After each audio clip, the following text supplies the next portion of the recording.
അങ്ങനെ ആവേശ പോരാട്ടങ്ങൾക്കൊടുവിൽ വിശ്വകിരീടം അത് സ്പെയിൻ ഉയർത്തിയിരിക്കുന്നു. അർജന്റീനയ്ക്ക് തുടർച്ചയായ കിരീട നേട്ടമെന്ന ആ റെക്കോർഡ് സ്വന്തമാക്കാൻ കഴിയുകയും സാധിച്ചില്ല. എന്തായാലും മത്സരമൊക്കെ കഴിഞ്ഞു, പൂരമൊക്കെ കഴിഞ്ഞു, പൂരപ്പറമ്പ് കാലിയായി തുടങ്ങി, ആരാധകരൊക്കെ ഇങ്ങനെ പോയിക്കൊണ്ടിരിക്കുകയാണ്.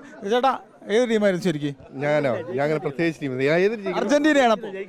അർജന്റീനയായിരുന്നു. അല്ല, ഞങ്ങളുടെ മിനിസ്റ്റർ അർജന്റീന ആയതുകൊണ്ട്. എന്തായാലും നേരത്തെ വലിയ ആവേശത്തിൽ വിസ്മയം ഉണ്ടാകുമെന്ന് പറഞ്ഞ മന്ത്രി PC വിഷ്ണുനാഥ് നമ്മോടൊപ്പം ഉണ്ട്. അപ്പോൾ വിസ്മയം സംഭവിച്ചില്ല. അപ്പോൾ കളിയാകുമ്പോൾ അങ്ങനെ ജയവും തോൽവിയൊക്കെ ഉണ്ടാവും, അതാണോ മറുപടി? കളിയാകുമ്പോൾ ജയവും തോൽവിയുണ്ട്. പക്ഷെ എന്നാലും നമ്മൾ അർജന്റീനയെ വിടത്തില്ല. തോറ്റാലും നമ്മൾ അർജന്റീന കൂടെയാണ്. അതായത് ഈ ഓരോ കളി കഴിയുമ്പോഴും ടീം മാറുന്ന കുറേ ആൾക്കാർ ഇവിടെ ഉണ്ട്. ഞങ്ങൾ അങ്ങനെ ആയിരുന്നില്ല. ഞങ്ങൾ ആദ്യം മുതലേ ഞങ്ങളെല്ലാവരും അർജന്റീനയോട് കൂടെ ആയിരുന്നു. അർജന്റീന ഇന്ന് സ്പെയിൻ നന്നായി കളിച്ചു. പക്ഷെ അർജന്റീന, ഞാൻ നേരത്തെ പറഞ്ഞല്ലോ, അവസാന നിമിഷവും അർജന്റീനയ്ക്ക് തിരിച്ചു വരാൻ പറ്റുമായിരുന്നു. സിമിയോണിയുടെ ലാസ്റ്റ് ട്രൈ അകത്ത് പോയിരുന്നെങ്കിൽ, പെനാൽറ്റി ഷൂട്ട് ഔട്ട് ആയിരുന്നെങ്കിൽ കഴിഞ്ഞ തവണത്തെ പോലെ തന്നെ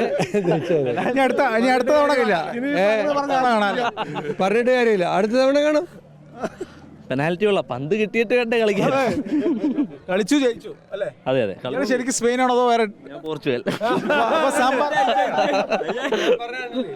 സാമ്പാർ മുന്നണിയാണ്. മാറി മാറി വരുവാണ് ഇവർക്ക് ഏതെങ്കിലും ടീമിനോടുള്ള ഇഷ്ടമല്ല, അർജന്റീനയോടുള്ള വിരോധമാണ്.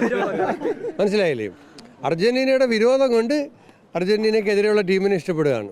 ഞങ്ങൾക്ക് അങ്ങനെയല്ല. ഞങ്ങൾ ആദ്യം മുതൽ അർജന്റീനയോടുള്ള ഇഷ്ടമാണ്. മെസ്സി ഉണ്ടാവുമോ? അടുത്ത ലോകകപ്പിൽ ഉണ്ടാവുമോ? എന്താ തോന്നുന്നത്? ലോകകപ്പ് കളിക്കുമെന്ന് തോന്നുന്നില്ല.